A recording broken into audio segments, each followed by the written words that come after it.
Hello and welcome back to our channel শিখে with Sanjay sir. শরীরটা খারাপ, যার জন্য তোমাদের একটু অসুবিধা হতে পারে আজকে ক্লাসে।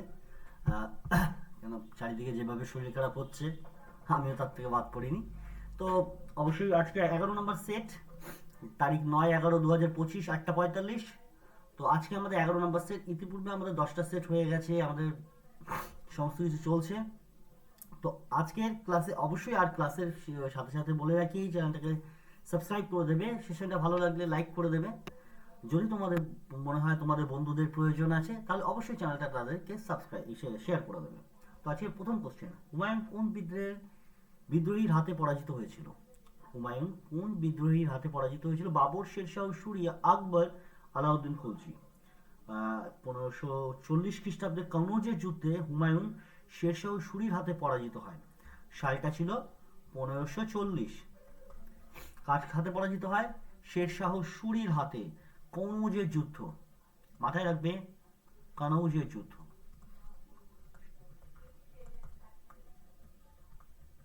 যুদ্ধ এই যুদ্ধে তিনি পরাজিত হয়, ফলে শেরশাহ সূরি সিংহাসনে বসেন এবং সূরি বংশ প্রতিষ্ঠা করেন।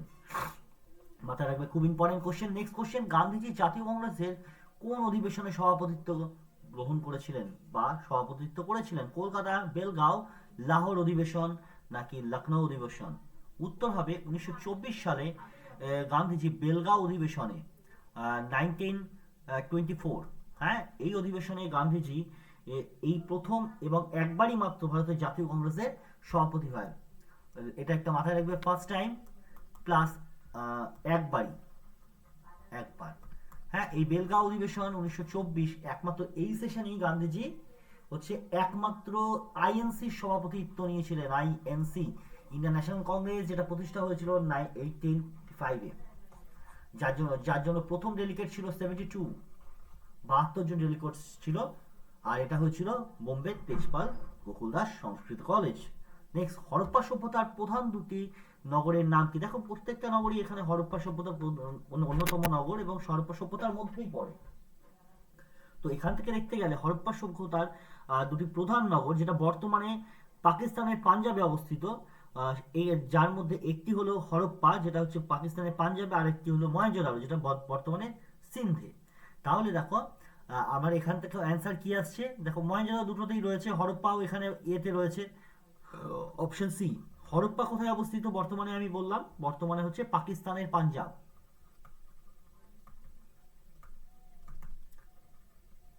পাঞ্জাব, মাথায় রাখবে এটা, এটা একটু জানা। আর মহেঞ্জোদারো কোথায়? মহেঞ্জোদারো অবস্থিত হচ্ছে সিন্ধে, মাথায় রাখবে এগুলো। নেক্সট ওয়ান, দেখো তারপরে কি বলেছে, কলিঙ্গ যুদ্ধ কার কার সাথে হয়েছিল বা কলিঙ্গ যুদ্ধে কার সাথে হয়েছিল? চন্দ্রগুপ্ত মৌর্য, সেলুকাস, অশোক, কলিঙ্গরাজ, বিক্রমাদিত্য, শক, পুলকেশী, হর্ষবর্ধন। অ্যাকচুয়াল কলিঙ্গ যুদ্ধ হয়েছিল হচ্ছে, তোমরা জানো, 261 খ্রিস্টাব্দে, 261 বিসিতে। হ্যাঁ, কলিঙ্গ যুদ্ধ হয়েছিল। এই যুদ্ধে প্রাণহানি ঘটে এবং যার ফলে অশোক খুব বেশি ভাবুক হয়ে পড়ে এবং তিনি যুদ্ধ ছেড়ে দেন।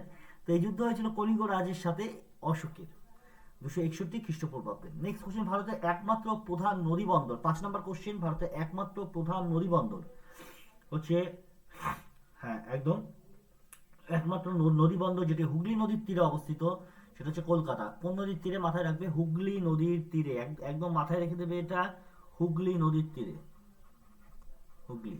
হ্যাঁ, আমাদের ওয়েস্ট বেঙ্গলে, অবশ্যই মাথায় রাখবে। নেক্সট ওয়ান, ভারত ও ভুটান সীমান্তে কত কিলোমিটার? ভারত এবং ভুটান সীমান্তের দৈর্ঘ্য কত কিলোমিটার? ভারত এবং ভুটান সীমান্তের দৈর্ঘ্য, পশ্চিমবঙ্গ, আসাম, অরুণাচল প্রদেশ, সিকিম, এই 4টি রাজ্য ভুটানের সাথে যুক্ত। কি কি রাজ্য বললাম? একটা হচ্ছে ওয়েস্ট বেঙ্গল, তারপরে মনে রাখবে হচ্ছে সিকিম, ঠিক আছে, তারপরে আর কি বললাম, অরুণাচল প্রদেশ, আর একটা মাথায় রাখবে হচ্ছে আসাম। এই 4টে স্টেট হচ্ছে ভুটানের সাথে ওয়েস্ট বেঙ্গল কানেক্ট করে, আর এর অ্যান্সার হবে 699। পশ্চিমবঙ্গ এবং ভুটানের সাথে হচ্ছে ইন্টারন্যাশনাল যে বাউন্ডারি সেটা রয়েছে। নেক্সট কোশ্চেন হচ্ছে, সিঙ্গালীলা জাতীয় উদ্যান পশ্চিমবঙ্গের কোন জেলায় অবস্থিত? কালিম্পং, জলপাইগুড়ি, দার্জিলিং না আলিপুরদুয়ার? 7 নম্বরের কোশ্চেন, অ্যান্সার হবে হচ্ছে পশ্চিমবঙ্গ, সরি দার্জিলিংয়ে, দার্জিলিংয়ে অবস্থিত এটি। হ্যাঁ, দার্জিলিংয়ে, পশ্চিমবঙ্গ জেলার দার্জিলিংয়ে অবস্থিত। এটি লাল পান্ডার জন্য বিখ্যাত খুব বেশি। হ্যাঁ, এটা একটু মাথায় রাখবে, এক্সট্রা ইনফরমেশন দিলাম। গঙ্গা নদীর মুখ্য দুই নদী কোনটি? মুখ্য উপনদী দুটি কোনটি? 8 নম্বর কোশ্চেন। গঙ্গা নদীর সবচেয়ে বড়, চড়া এবং গুরুত্বপূর্ণ উপনদী হলো যমুনা, যা যমুনেত্রী থেকে উৎপন্ন লাভ করেছে, এটা তোমরা জানো। উৎপত্তি হচ্ছে এলাহাবাদের গঙ্গা নদীর সঙ্গে মিলিত হয়েছে পরবর্তীতে, যমুনেত্রী থেকে উৎপন্ন হয়, তার কাজে অ্যান্সার হবে যমুনা। নেক্সট ওয়ান, সুন্দরবন অভয়ারণ্য কোন রাজ্যে অবস্থিত? আসাম, উড়িষ্যা, পশ্চিমবঙ্গ না ত্রিপুরা? 9 নম্বর কোশ্চেন। সুন্দরবন অভয়ারণ্য আমাদের উত্তর এবং দক্ষিণ 24 পরগনার অংশ জুড়ে এটি অবস্থিত। রয়্যাল বেঙ্গল টাইগারের জন্য বিশ্ববিখ্যাত। হ্যাঁ, রয়্যাল বেঙ্গল টাইগারের জন্য বিশ্ববিখ্যাত, যেটা পশ্চিমবঙ্গে অবস্থিত। আর যদি বলতে এক্সাক্ট উত্তর আর দক্ষিণ 24 Pargana, south and north 24 Pargana, মাথায় রাখবে না। নেক্সট ওয়ান, গণপরিষদের তৃতীয় অধিবেশন কবে বসেছিল? তোমাদের বলে রাখি, গণপরিষদের ফার্স্ট অধিবেশন বসে 9 ডিসেম্বর, সেকেন্ড অধিবেশন বসে 1947 সালে 28 এপ্রিল। এতে সংবিধান প্রণয়ন এবং অগ্রগতি নিয়ে আলোচনা করা হয়। Option B. নেক্সট ওয়ান, ভারতীয় রাজ্যের রাজ্যপাল কে নিয়োগ করেন? ভারতীয় রাজ্যের যে রাজ্যপাল, সেটা আর্টিকেল 155 অনুযায়ী, আর্টিকেল যদি বলা হয় তাহলে আর্টিকেল হচ্ছে 155, এটা অনুযায়ী নিয়োগ করেন হচ্ছে রাষ্ট্রপতি। Option B. নেক্সট ওয়ান, রাষ্ট্রপতি রাজ্যসভায় কতজন মনোনীত করতে পারেন? দেখো 80 নম্বর আর্টিকেল অনুযায়ী, আর্টিকেল 80 অনুযায়ী 12 জনকে নিয়োগ করতে পারে রাষ্ট্রপতি। ঠিক আছে, মাথায় রাখতে। ভারতের সর্বোচ্চ আদালত কোনটি? Supreme court, high court? তো ভারতের সর্বোচ্চ আদালত 1950 সালে 26 জানুয়ারি যেটা কার্যকরী হয়েছিল, যদি বলা হয় এর কার্যকরী ডেট, সুপ্রিম কোর্ট অবশ্যই কার্যকরী, এটা হচ্ছে গিয়ে 26 জানুয়ারি 1950, এই সময় এটা কার্যকরী হয়েছিল, যেদিন আমাদের সংবিধানেও কার্যকরী হয়। নেক্সট, জিএসটির পুরো নাম কি? General sell tax, goods and service tax, government service tax, gross sell tax. Option 2017 সালে 1 April goods and service tax চালু করা হয়। 2017 সালের 1 এপ্রিল এটা চালু করা হয়েছিল, মাথায় রাখবে সবাই। নেক্সট ওয়ান, ভারতের প্রথম কৃষি বিপ্লব কোনটি? ভারতের প্রথম কৃষি বিপ্লব অবশ্যই 1960-এর দশকে হচ্ছে সবুজ বিপ্লব হলো। 1960-এর দশকে সবুজ বিপ্লব হলো ভারতের প্রথম কৃষি বিপ্লব, যার নেতৃত্ব দিয়েছিলেন এমএস স্বামীনাথন। এমএসএস 1960-এর দশকে, ভারতের সবুজ বিপ্লবের জনক বলা হয়, মাথায় থাকে জানি। নেক্সট ওয়ান, ভারতের বর্তমান আরবিআই এর গভর্নর কে? আরবিআই যদি বলা হয়, আরবিআই অ্যাক্ট যদি বলা হয় তাহলে 1934, বাট আরবিআই যদি ইস্ট বলা হয়, মানে তৈরি, মানে এস্টাবলিশড হয়েছিল যদি বলে 1935। হ্যাঁ, 1935 আরবিআই এর।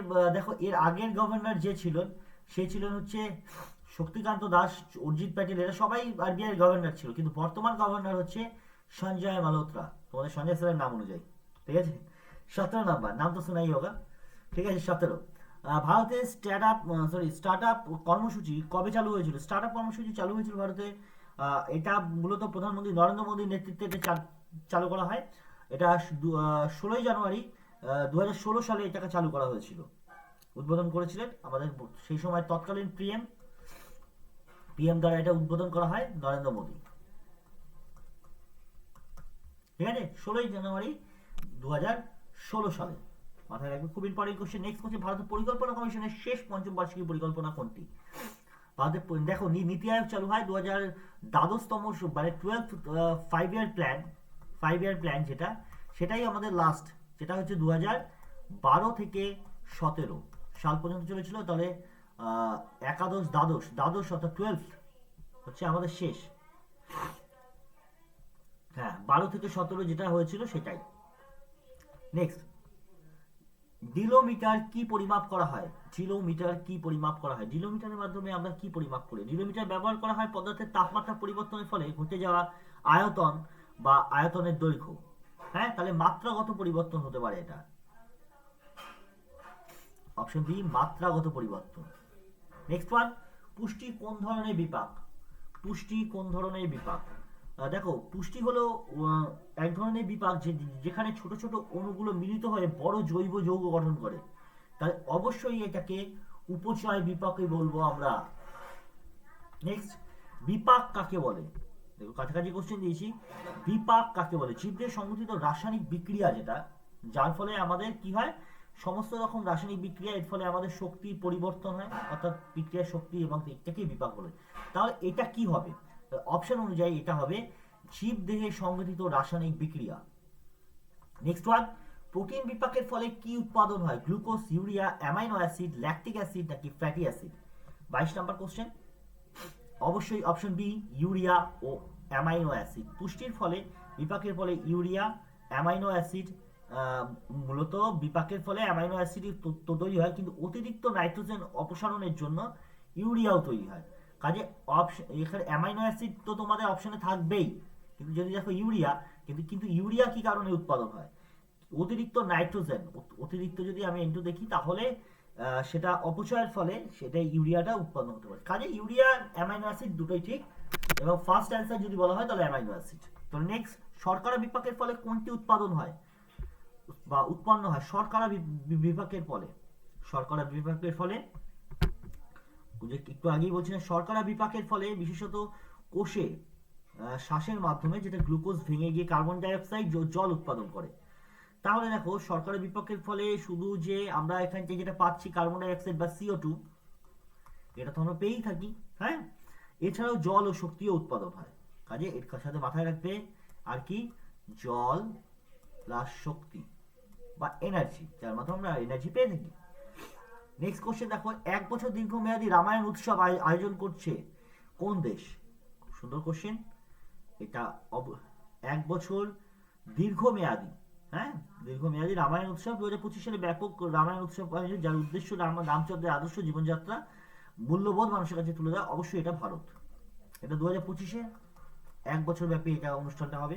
তো নেক্সট ওয়ান, সাম্প্রতিক দুষ্প্রাপ্য তিব্বতের ধূসর ভালুক দেখা গেছে কোথায়? তিব্বত অঞ্চলের যে দুষ্প্রাপ্য বা ভাল্লুক, সেগুলো কোথায় দেখা গেছে? এটা একটা বিরল প্রজাতির ধূসর ভালুক বলা হয় একে। এটি হিমালয় অঞ্চলে অত্যন্ত বিরল প্রজাতি, যাকে খুব আগে কমই দেখা যেত। এটা মূলত এখন দেখা গেছে সিকিমে।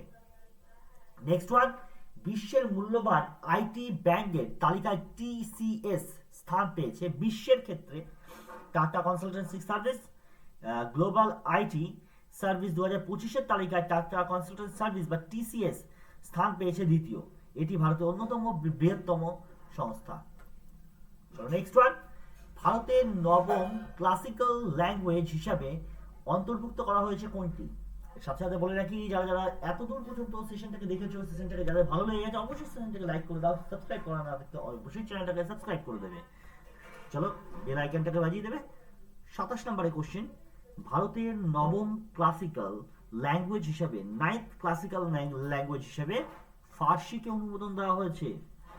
ঠিক আছে, এর আগে যেগুলো ক্লাসিক্যাল ল্যাঙ্গুয়েজ, যেমন সংস্কৃত হতে পারে, তামিল হতে পারে, কন্নড় হতে পারে, তেলেগু হতে পারে, মালায়ালাম হতে পারে, উড়িষ্যা হতে পারে, মারাঠি হতে পারে, বাংলা ভাষা ক্লাসিক্যাল হিসেবে ঘোষিত হয়েছে। তো এরপরে হচ্ছে ফার্সি হলো। তাহলে নেক্সট, 47তম বইমেলার থিম কোনটি হলো কোনটি? আচ্ছা বলো, অ্যান্সার হবে এবার হচ্ছে ইউকে বা যুক্তরাষ্ট্রকে করা হয়েছে, হ্যাঁ, 2025 সালে। বিশ্বের সবচেয়ে উঁচু আম্বেদকর মূর্তি উন্মোচন করা হয়েছে কোথায়? 29 বিশ্বের বিজয়ওয়াড়া, এখন যেটা বলা হচ্ছে অন্ধ্রপ্রদেশের বিজয়ওয়াড়া, 125 ফুট উচ্চতা, সেটা অন্ধ্রপ্রদেশের ছাড়াও একটা মাথায় রাখবে আরেকটা নাম, সেটা হচ্ছে বিজয়ওয়াড়া।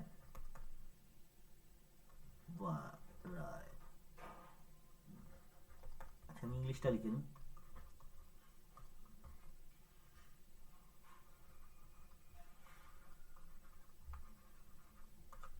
বিজয়ওয়াড়া অন্ধ্রপ্রদেশে কোথায়? অন্ধ্রপ্রদেশের বিজয়ওয়াড়া।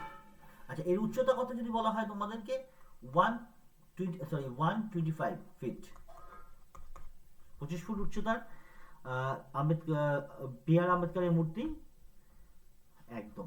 চলো নেক্সট, আগত 5 বছরের জন্য আইপিএল টাইটেল স্পন্সর হলো কোন কোম্পানি?